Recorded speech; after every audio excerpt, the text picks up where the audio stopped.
Now we got James Cameron. So he just talked recently about his movies.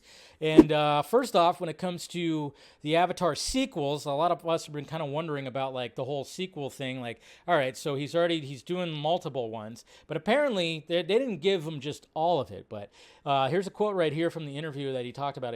It's complex, obviously, because we have to make money. We're not going to keep making movies to lose more money. Nobody does that, right? It is a business. Movie 3 is well in the pipeline. They're already working on the visual effects already, and it's on track for 2 years from Christmas. Beyond that, the timeline will be a bit fungible as we see where we are and we regroup for the new phase of production. There's a built-in time jump of 6 years in the story to account for our younger cast growing while we completed movie 2 and movie 3. It's all orchestrated so that we don't get the Stranger Things phenomenon of these kids, these high school kids that are 22. I still love Stranger Things, but you've got to look the other way a bit. If we make some money with 2 and ultimately 3, then we'll solve that problem. So yeah, I don't think, I guess they're going to be like, they've kind of worked on 4, but 5, who knows? So these movies definitely do have to make money. When it comes, obviously that's the way it always is, and that's what people are kind of wondering. But look at the re-release of the Avatar that just came out back in IMAX, 4K, and all that stuff. It did fairly well for a re-release. So, and then of course this article right here, and it's part of it. James Cameron criticizes Marvel and DC characters. They all act like they're in college and really don't have relationships. Giving it the business. Yes. I think it's more directed towards Marvel. I think, but at the same time, DC has some quirkiness too. Press tour has officially kicked off with a new interview at New York Times, same interview, and they talked about all this.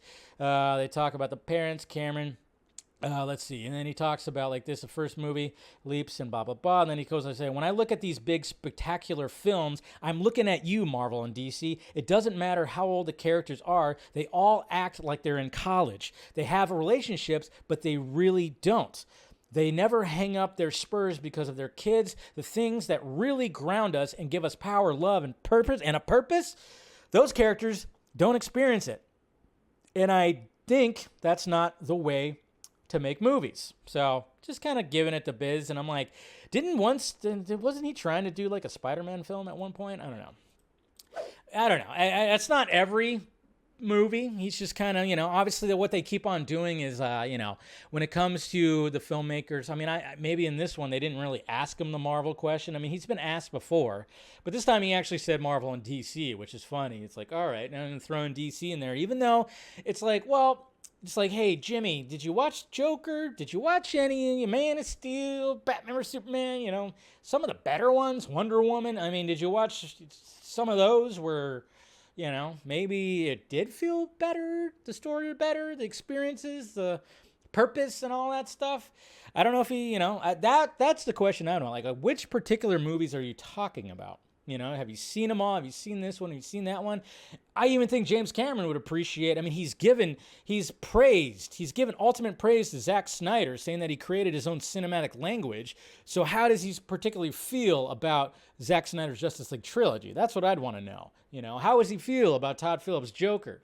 I want to know that kind of stuff. Particulars, this was just kind of just like a general thing that he said, but, if I can get him on the Vodka stream, I'll ask him that, guys. I'll do it. I will.